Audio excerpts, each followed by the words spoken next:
Dios le bendiga, hermanos. Muy buenos días. Gracias por permitirnos llegar a cada uno de sus hogares. Hoy, Día del Señor, vamos a estar en el servicio de esta mañana con cada uno de ustedes, participando y adorando a nuestro Dios desde cada una de nuestras casas aún, porque aún seguimos con lo del coronavirus, pero gracias a Dios que hasta aquí ha estado con nosotros y que nos permite adorar juntos desde cada una de nuestras casas. Cuídese, protéjase y adoremos al Señor en este su día. Dios le bendiga. Padre de la gloria, bendito eres. Gracias por tu misericordia y amor. Gracias porque hasta aquí tú has estado con nosotros, Señor. Gracias porque tú tienes el control de todo, Padre de la gloria. Recibe nuestra adoración desde cada uno de nuestros hogares, en el que todos, Padre Santos, con la intención de adorarte, participamos de este servicio en tu honor y en tu nombre. Gracias, Señor, en el nombre de Jesús. Amén y amén.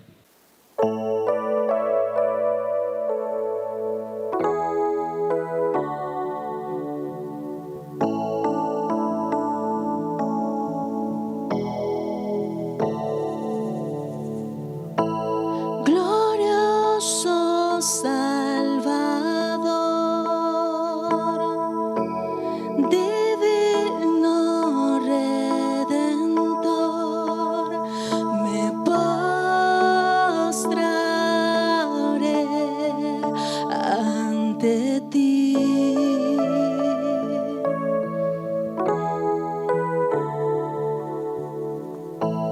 Bendito Hijo de Dios, hermoso Rey de Sión, te adoraré y así declararé: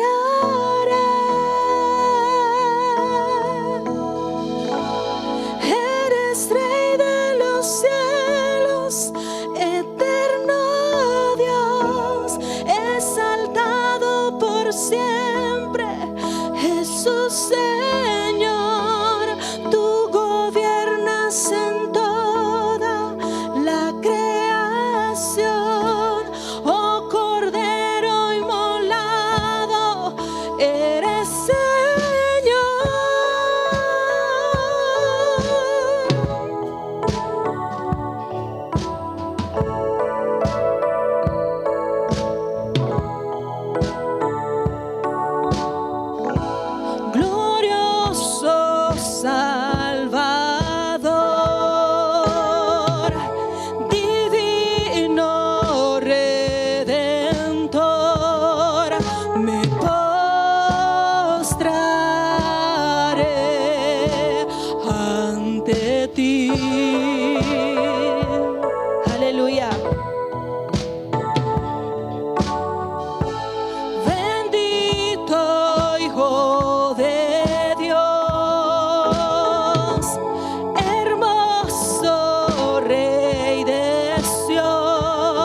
Señor, tú gobiernas en toda la creación.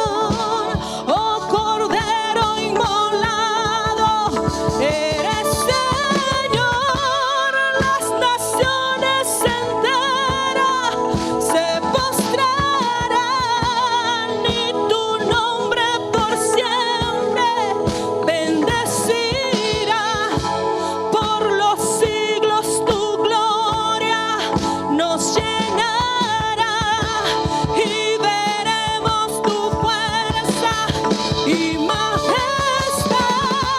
Eres Rey de los cielos, eterno Dios, exaltado por siempre.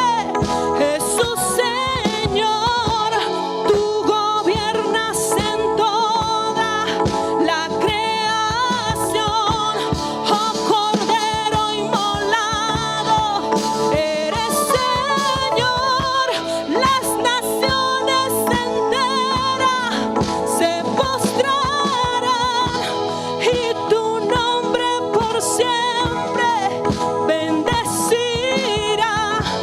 Por los siglos tu gloria nos llenará y veremos tu fuerza y majestad.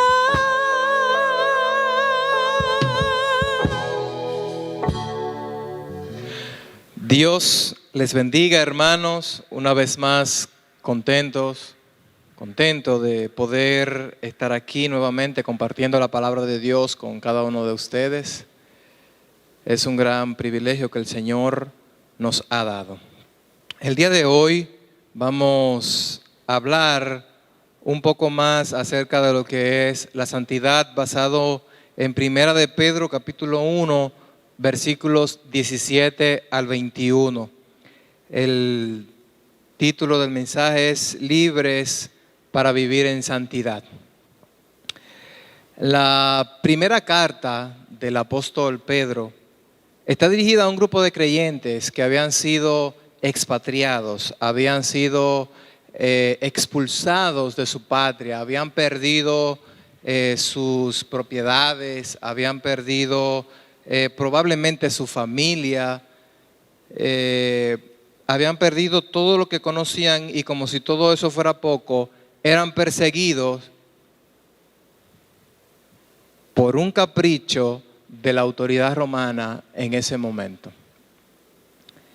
Sin embargo, Pedro les consuela y les dice que aunque perdieron esa patria, aunque perdieron sus posesiones, aunque probablemente perdieran muchos de ellos su familia y todas sus pertenencias terrenales, en Cristo ellos tenían una esperanza viva.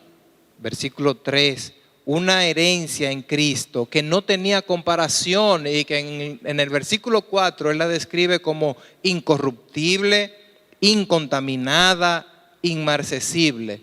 Y como si todo eso fuera poco, reservada, no aquí en la tierra, donde habían perdido la que ellos tenían, sino en el cielo, donde nadie se la puede quitar.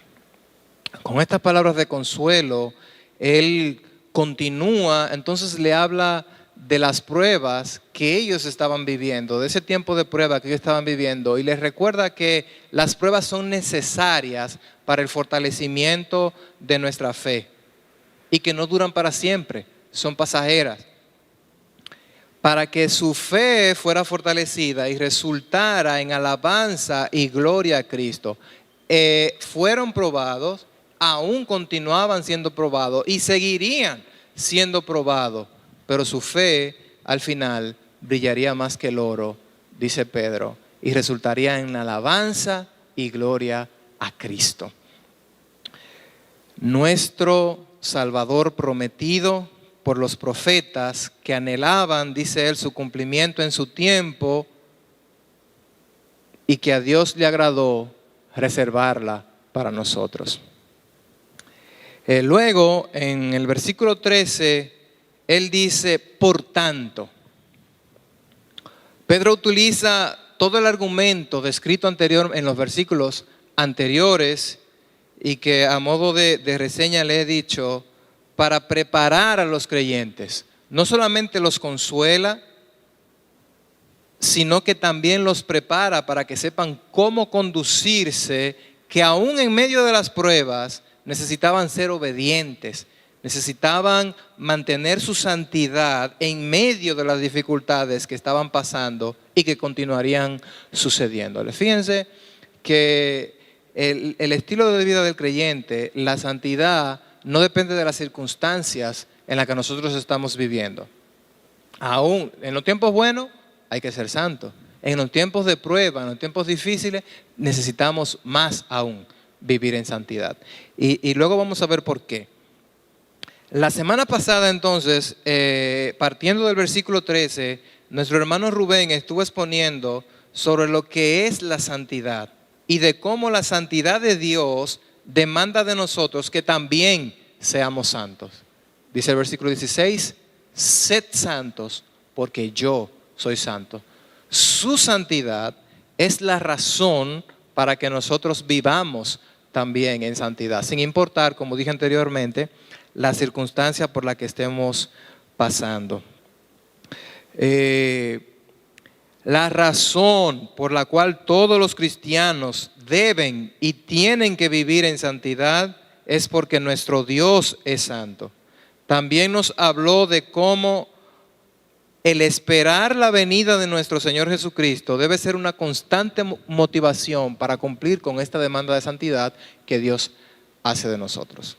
Sí, debemos ser santos porque Dios es santo, pero también Él nos dice, nos motiva diciendo que esperemos en la gracia que nos será dada cuando Jesucristo sea manifestado. Y eso es una motivación tremenda. Es como cuando usted le dice al niño, estudia, pasa, porque si pasa de curso te compro la bicicleta. Y el niño motivado ahí, estudiando, haciendo su tarea, preparándose, porque quiere aprobar el curso que está, porque sus padres le prometieron una bicicleta. Como que va más relajada la carga que tiene el niño. Así nosotros tenemos esta gran motivación de parte de Dios de esperar en la gracia de nuestro Señor Jesucristo, que nos motiva para vivir en santidad. De eso estuvimos hablando esta semana. En esta semana, el día de hoy, vamos a hablar y quiero que podamos ver cómo no solo la santidad de Dios, sino también su justicia demanda que nosotros seamos santos. Y quiero que vean esto conmigo. En el punto número 1 vamos a ver santo con identidad. Vamos a leer en la Biblia ahí, como les mencioné, Primera de Pedro, capítulo 1, versículo 17 al 21, dice así: y si invocáis por Padre a aquel que sin acepción de personas juzga según la obra de cada uno, conducíos en temor todo el tiempo de vuestra peregrinación, sabiendo que fuisteis rescatados de vuestra vana manera de vivir, la cual recibisteis de vuestros padres, no con cosas corruptibles como oro o plata, sino con la sangre preciosa de Cristo, como de un cordero sin mancha y sin contaminación, ya destinado desde antes de la fundación del mundo, pero manifestado en los postreros tiempos por amor de vosotros, y mediante el cual creéis en Dios, quien le resucitó de los muertos y le ha dado gloria, para que vuestra fe y esperanza sean en Dios. Amén, gloria a Dios.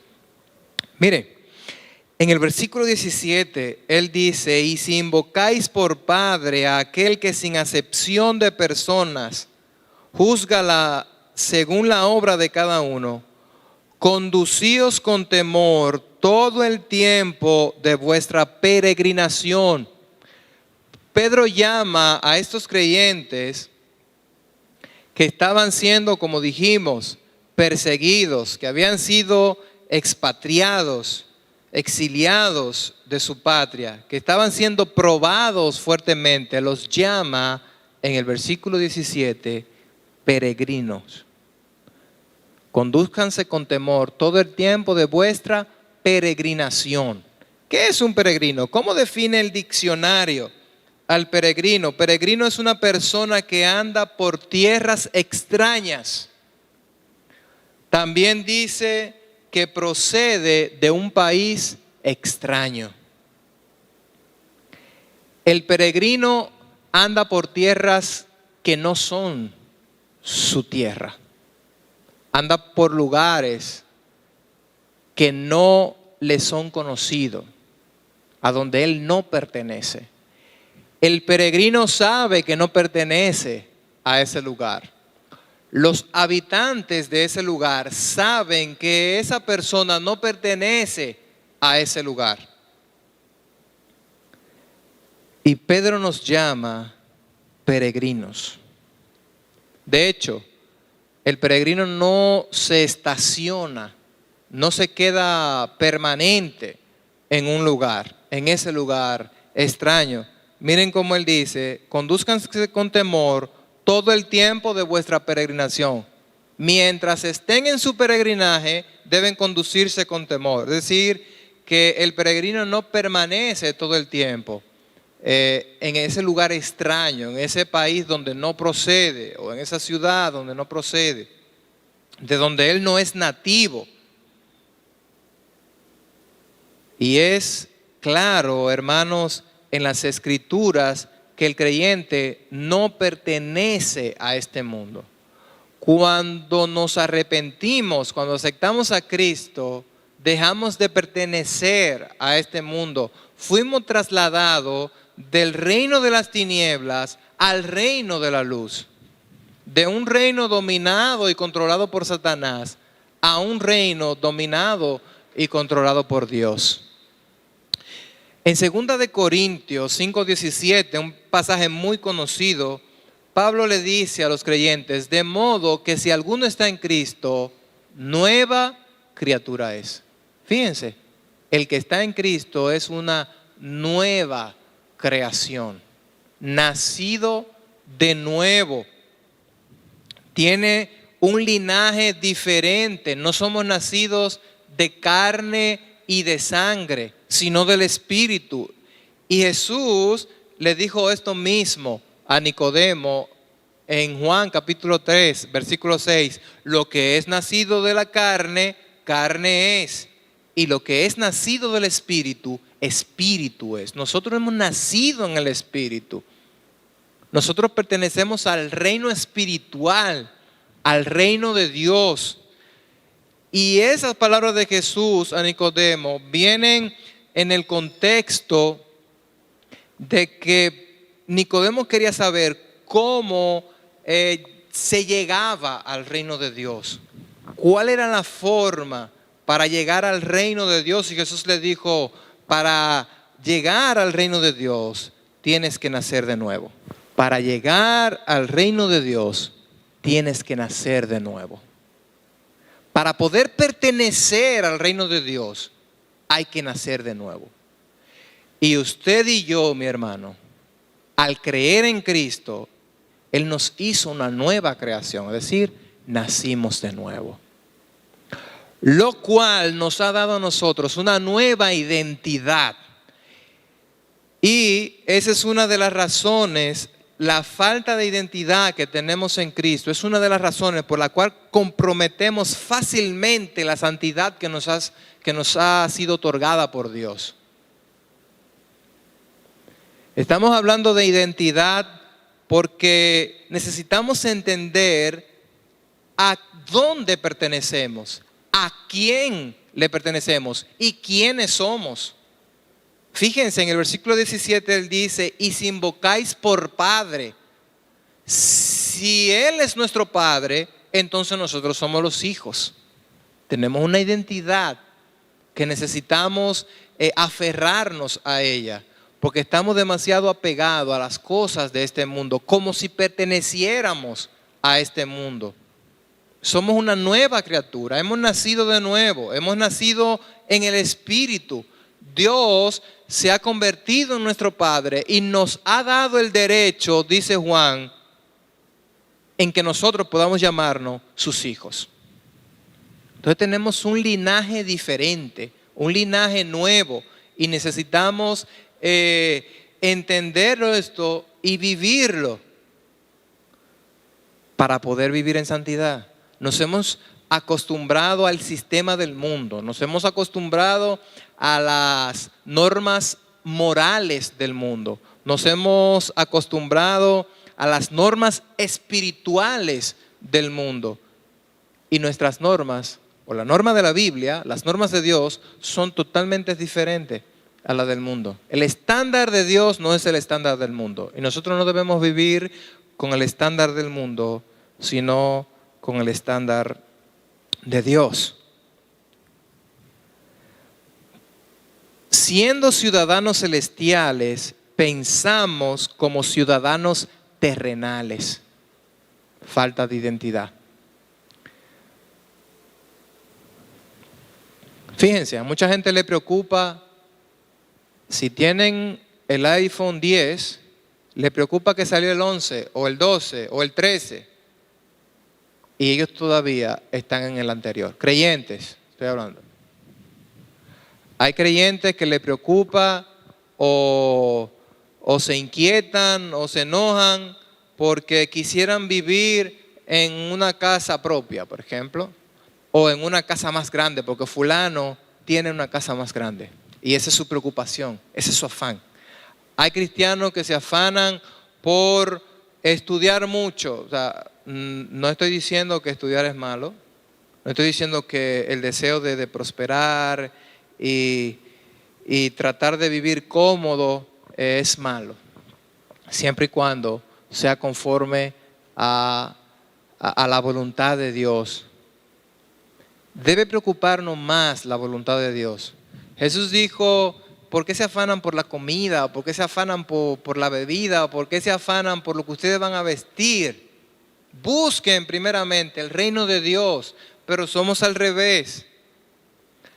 Al tener nosotros una falta de identidad, es al revés. Nos afanamos por lo del mundo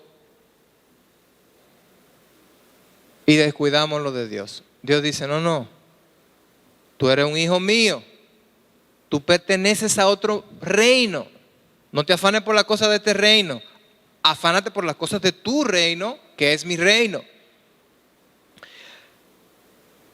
Pablo le dice a los Colosenses, capítulo 3, del 2 al 3, poned la mira en las cosas de arriba y no en las de la tierra. ¿Por qué?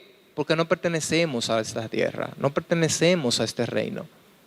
Poned la mira donde tú perteneces para que puedas vivir conforme a las normas del lugar, del reino a donde tú perteneces, donde quiera que tú te encuentres, mientras sea peregrino, dice Pedro.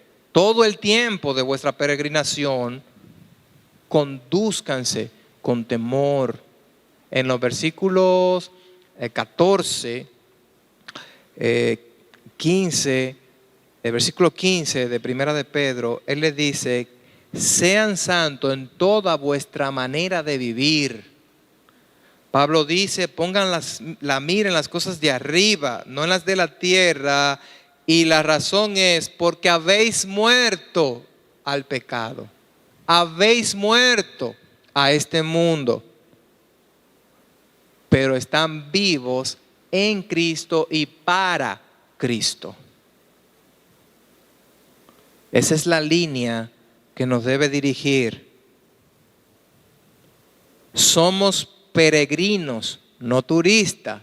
Él no le dice conducíos como turistas, conducíos con temor todo el tiempo del turismo que ustedes tengan aquí en el planeta. No somos turistas, hermanos, somos peregrinos.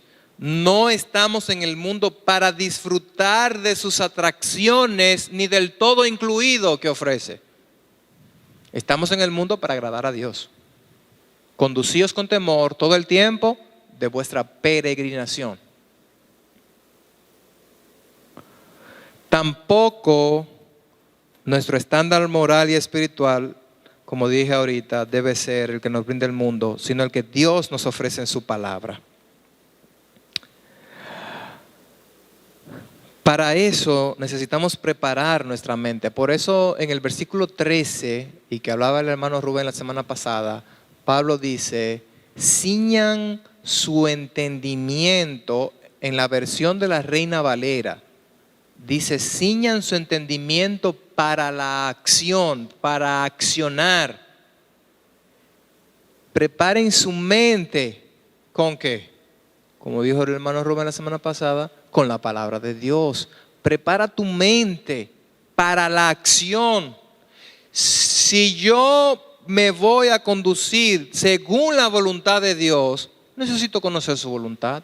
Necesito preparar mi mente con mi voluntad. Primero, necesito ser para hacer. Necesito conocer quién soy en Cristo para hacer, para actuar. Para poder actuar es necesario que nos preparemos con las herramientas que Dios nos ha dejado en su palabra. Santo con identidad. El punto número 2, santo con temor. Vamos a mirar una vez más el versículo 17. Pedro dice, si invocáis por Padre a aquel que sin acepción de personas juzga según la obra de cada uno. Todo hijo conoce a su padre o debe conocerlo. Todo creyente conoce o debe conocer que uno de los atributos de Dios es su justicia. En toda la Biblia vamos a encontrar este atributo de Dios, su justicia. No solo mencionando que Él es justo, sino ejecutando su justicia en el mundo. Y Pedro dice, si ustedes invocan por Padre a ese que es justo, un justo inquebrantable, que tiene una justicia inquebrantable, un justo que tiene una justicia perfecta, tengan cuidado. ¿Qué es lo siguiente que dice? Tengan cuidado, condúzcanse con cuidado. Podemos ver ejemplos de su justicia. Dice número 14 o 18, Jehová tardo para la ira y grande en misericordia, que perdona la iniquidad y la rebelión, aunque de ningún modo tendrá por inocente al culpable. Fíjense, aquí están varios atributos de Dios. Entre ellos menciona la misericordia, la ira, la justicia de Dios. Fin, dice, es lento para la ira. No dice que no sea ira. Dice que es lento, tarda en airarse. ¿Por qué tarda en airarse? Porque Él es grande. Está resaltando Moisés la misericordia de Dios. Es tardo para la ira porque Él es grande en misericordia. Y por esa misericordia perdona la iniquidad y la rebelión. Y qué bueno. Gloria a Dios que Él nos perdona. Gloria a Dios que Él es misericordioso y perdona mi rebelión, perdona mi maldad, perdona mi iniquidad. Pero, dice, aunque de ningún modo tendrá por inocente al culpable, el culpable no se va a salvar del castigo. El culpable va a recibir su castigo. Él es amor, Él es misericordia, pero Él es justo y el culpable va a recibir su castigo. Dice Pedro, si ustedes invocan por Padre a aquel que juzga según la obra de cada uno. Yo no puedo pretender que me voy a esconder entre la multitud, porque Él juzga a cada uno según sus obras. Yo no puedo dar cuenta de otro.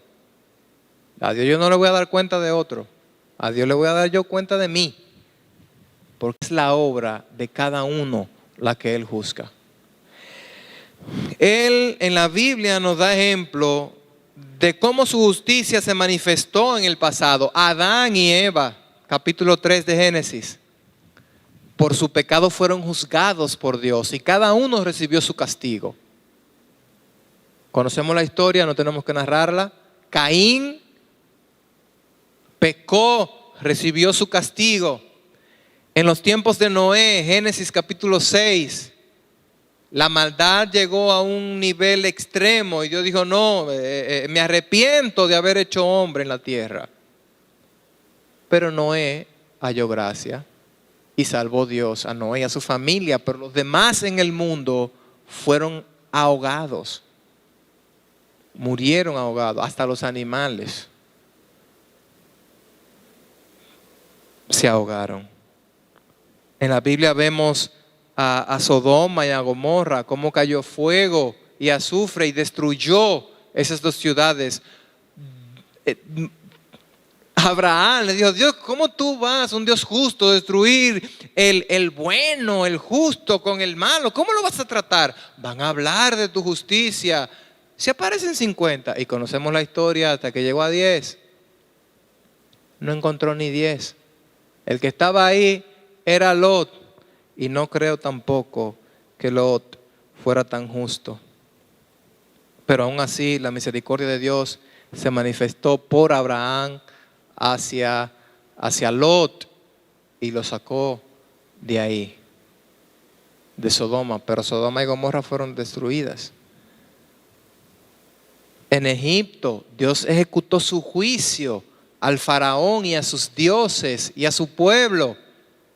Al pueblo de Egipto. Dios ejecutó su juicio con las 10 plagas. Destruyó prácticamente ese imperio que se había levantado en ese tiempo. Juzgó a Moisés, a ese gran hombre de Dios. Háblale a la peña para que bote agua. Este pueblo me tiene cansado. ¡Pum! Le dio un golpe.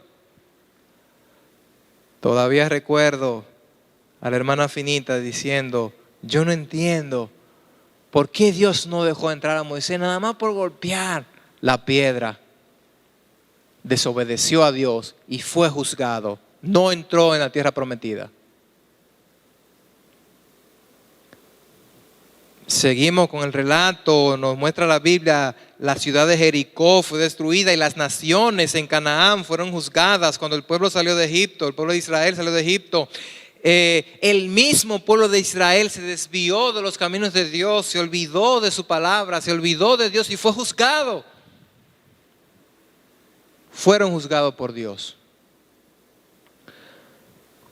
La Biblia nos dice, Pedro, en el versículo 17, que Dios juzga, todavía en el presente, Dios juzga. Él no solamente le dijo, Dios juzgó y ya su justicia no se ejecuta. No, Dios juzga sin acepción de persona la obra de cada uno ahora, en el presente. Usted y yo somos juzgados por Dios cuando pecamos. Si no, mire lo que dice el libro de Hebreos, capítulo 12, versículo 6. Porque el Señor al que ama disciplina y azota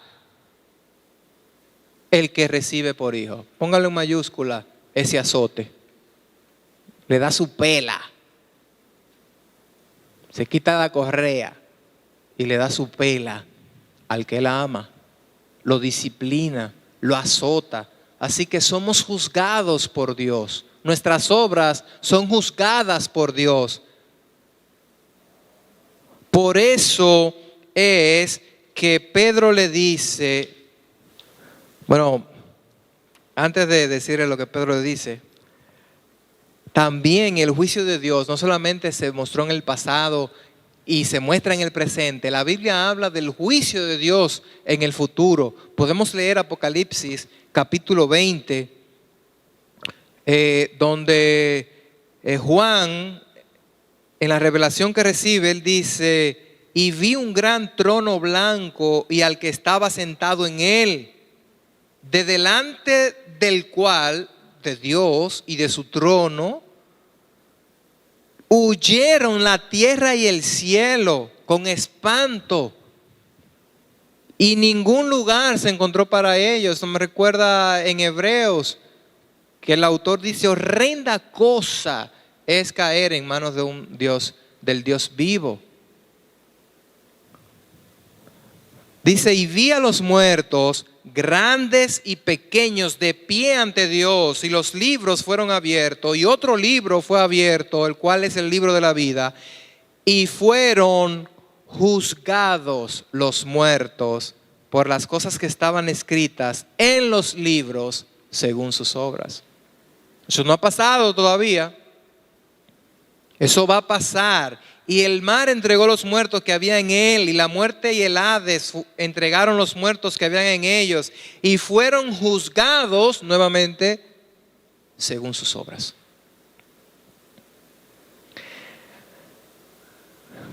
Dios es justo y su justicia es perfecta y es inquebrantable. No podemos escapar al juicio de Dios. Por eso, ante esta arrolladora verdad, Pedro le dice a sus lectores: conducíos con temor. Su justicia demanda nuestra santidad. Condúcete con temor. Estamos acostumbrados a hablar y a escuchar de un Dios de amor, de un Dios de misericordia, de un Dios de gracia, de un Dios de bondad, y todas esas cosas son verdad acerca de Dios. Pero si lo dejamos ahí, entonces, ¿y qué lo hacemos? No tomamos con seriedad los mandamientos y las ordenanzas de Dios. Si lo dejamos hasta la bondad de Dios, nos convertimos, como han dicho otros, en abusadores de la gracia. No, porque yo soy salvo por gracia, no por obra. Pero la Biblia dice que fuimos salvos y que Dios preparó obras de antemano. Antes de salvarnos ya había preparado las obras en las cuales nosotros teníamos que conducirnos. Somos salvos por gracia, diseñado para buenas obras. Muéstrame tu fe, dice el libro de Santiago, sin tus obras, y yo te voy a mostrar mi fe por mis obras. Pedro dice: condúzcanse, vivan con temor. En el versículo 15, como lo dije anteriormente, dice que debemos diariamente vivir en santidad. Aquí dice: conducíos con temor, que sería lo mismo que vivir todo el tiempo viviendo en santidad. Vivan con temor todo el tiempo de vuestra peregrinación. Miren, en el 15 él dice: sed también vosotros santos en toda vuestra manera de vivir, en toda la manera de vivir, no en una parte, no en una forma, en toda vuestra manera de vivir. ¿Por qué? Porque Él es un Dios justo y en su justicia demanda nuestra santidad. No podemos quedarnos en un Dios de amor solamente. Necesitamos ver a Dios como un Dios justo y que paga según la obra de cada uno. El juez de todo el universo, el juez supremo, no tolera el pecado y por lo tanto lo castiga, por lo cual debemos andar en temor de no ofenderlo todos los días, dice Pedro, de nuestra peregrinación. ¿Por qué durante nuestra peregrinación? Porque al final de nuestra peregrinación, cuando se acabe esto y estemos ya plenamente en el reino de Dios, nuestros cuerpos van a ser transformados. No van a tener esa inclinación pecaminosa que tienen ahora. No vamos a tener que estar preocupados por desobedecer a Dios, porque eso no va a pasar. Pero ahora sí, necesitamos vivir con temor de no ofenderlo. Podemos ofenderlo, si usted cree que va a ofender a Dios levantando eso, pues no lo levante. Para ser extremo, ¿verdad? Santo con temor. En el punto número 3, y finalmente, vamos a ver santo con libertad. En los versículos del 18 al 21, Pedro le dice: sabiendo que fuisteis rescatados de vuestra vana manera de vivir, la cual recibisteis de vuestros padres, y fueron rescatados no con cosas corruptibles como el oro o la plata, sino con la sangre preciosa de Cristo, como de un cordero sin mancha y sin contaminación, destinado ya desde antes de la fundación del mundo, pero manifestado en los postreros tiempos por amor de vosotros, y mediante el cual creéis en Dios, quien le resucitó de los muertos y le ha dado gloria, para que vuestra fe y esperanza sean en Dios. He venido hablando en el segundo punto de un Dios justo y que da el pago a cada uno según sus obras, y que no tiene por inocente al culpable. Pero aquí dice que fuimos rescatados de vuestra vana manera de vivir, de nuestra vana manera de vivir, de nuestro estilo de vida en rebelión a Dios, en pecado. Fuimos rescatados y Dios nos perdonó. Eso se contradice esta palabra. ¿Realmente Dios es justo? ¿Por qué fui rescatado? ¿Se ablandó conmigo? ¿Faltó a su justicia? En ninguna manera. El castigo que yo merecía, por su justicia me correspondía. Jesús dijo: no, Padre, yo pago. Toda mi deuda, todas mis transgresiones, todas mis rebeliones, toda mi malcriadeza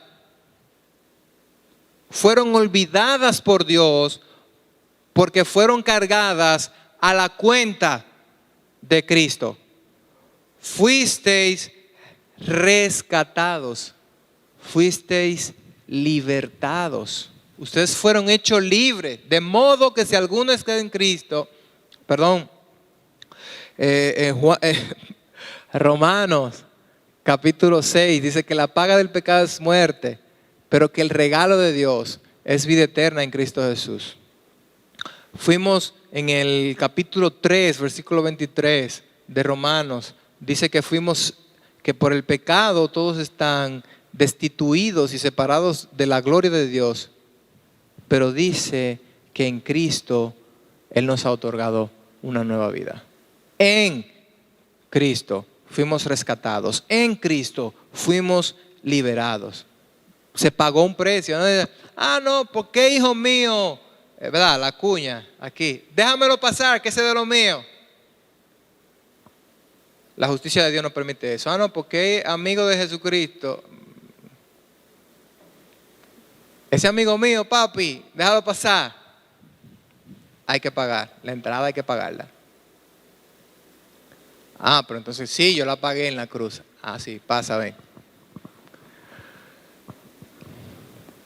Aquí Pedro usa la imagen de lo que ellos entendían, el rescate que era pagado por prisioneros, por esclavos, para rescatarlos, para librarlos de su esclavitud, para librarlos de su prisión. Había que pagar una remuneración económica. Pero nuestra condición no nos permite ni nos permitía una remuneración económica a Dios. Dios es dueño de todo, Él no necesita nada. Necesitaba algo más. Por eso Pedro dice que fuimos rescatados de esa forma vana de vivir, de esa vida pecaminosa, lejos de la santidad de Dios, que no fuimos rescatados y comprados con cosas corruptibles como el dinero, el oro, la plata. La salvación no se compra con dinero. Fuimos rescatados con un precio alto, pagado por Cristo. Y Pedro dice, no solamente dice por su sangre, Pedro dice con la preciosa sangre de Cristo. ¿Ven qué distinción hace esta palabra aquí? El oro brilla, es un metal precioso. Un metal precioso que puede comprar muchas cosas aquí en la tierra. La plata también es considerada un metal precioso. Pero solamente puede comprar cosas de este reino. No del reino de Dios, no del reino espiritual. Entonces, la sangre de Cristo es más preciosa que el oro y es más preciosa que la plata, es más preciosa que el diamante, es más preciosa que el platino, porque lo que compra no lo compra aquí, lo compra allá, en el reino de Dios. Mi rescate no se pagaba aquí en la tierra, había Dios que hay que pagárselo, y Jesucristo lo pagó por mí, y lo pagó por ti, y lo pagó por estos creyentes a quien Pedro les estaba escribiendo. La preciosa sangre de Cristo también usa la imagen del Cordero. Yo sé que muchos de ustedes ahí en su casa saben que en los tiempos del Antiguo Testamento se sacrificaba un cordero. Dios permitía que por los pecados del pueblo, en vez de que muriera la gente por su pecado, Él aceptaba el sacrificio de un cordero que simbolizaba lo que Dios iba a hacer cuando Cristo viniera. Tenía su propósito. Ese cordero simbolizaba lo que Cristo venía a hacer. Por eso Juan el Bautista, bautizando allá en el río Jordán, cuando ve a Cristo, dicen: mírenlo aquí. Este es el Cordero de Dios que quita el pecado, no del pueblo judío solamente, quita el pecado del mundo. El Cordero de Dios. Y todo su plan, dice Pedro a sus lectores, estaba hecho antes de que el mundo fuese creado, pero manifestado en los postreros tiempos por amor a usted y a mí.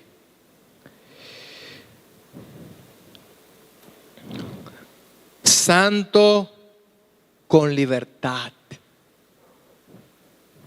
Esto no está aquí por casualidad.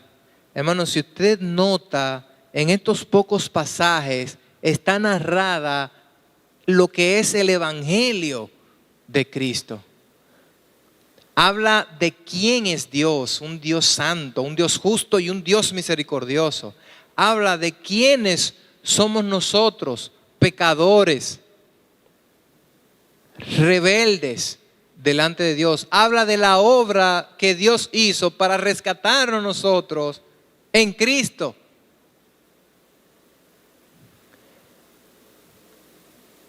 Fuimos libertados para vivir en santidad. Fuimos libertados con Cristo para vivir la vida que Dios quiere que vivamos. Pero también es al revés. Somos libres, fuimos libres para vivir en santidad y somos santos porque fuimos libertados.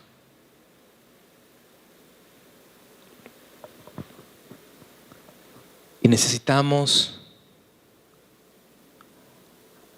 a estos creyentes, en medio de la prueba, necesitaban modelar ese estilo de vida santa. Yo no sé si tú estás siendo probado en este momento. Puede que sí. Pero muchas veces faltamos, creo, más fácil a la santidad en la bonanza que cuando somos probados. Pero no importa si es en lo bueno, en las circunstancias buenas para mí, en las circunstancias agradables, en las circunstancias cómodas, como en las circunstancias amargas, en las circunstancias difíciles. En medio de todo eso, necesito exhibir un estilo de vida santa. Sed santo en toda vuestra manera de vivir. Recuerden, santo con identidad en Cristo. Santos con temor. Y santos con libertad. Nos hizo libre y en la libertad nos permite poder satisfacer la justicia de Dios. Cuando estábamos en el mundo no podíamos satisfacer la justicia de Dios, pero Cristo lo hizo por nosotros y ahora nos ha dado esa capacidad de poder hacerla. Amén. Dios les bendiga. Vamos a orar. Padre amado, Padre bueno, Padre de amor, de misericordia, de gracia, de bondad. Te damos gracias por la obra que has hecho en nosotros en Cristo Jesús. Porque sabemos que eres un Dios justo. Y pudiste satisfacer tu justicia por medio de Cristo para darnos libertad, para darnos santidad, para darnos propósito. En tus atributos no hay conflictos, no hay choque. Aunque eres justo, también eres bueno y misericordioso. Y Cristo es quien hace posible que se conjuguen estos atributos que parecen ser chocantes. Ayúdanos, oh Dios, a poder vivir en la santidad que tú demandas de nosotros, teniendo como motivación la salvación que nos has dado y la esperanza que tenemos en Cristo de una herencia, de una patria celestial reservada en los cielos.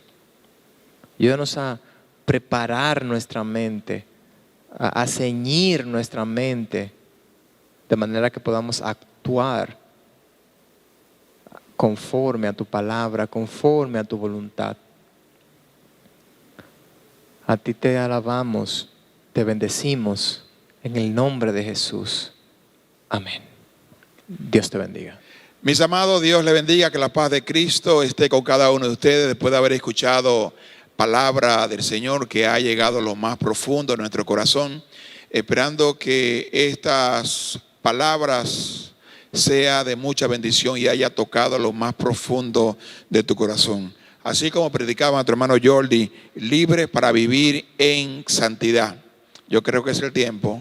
Si tú entiendes en tu corazón que tú necesitas hacer cambio y necesitas orar, ahí está la dirección, aparece en pantalla, y también el 829-341-1832. Necesitamos orar contigo y hablar contigo, ayudarte en tu vida espiritual. Dios te bendiga.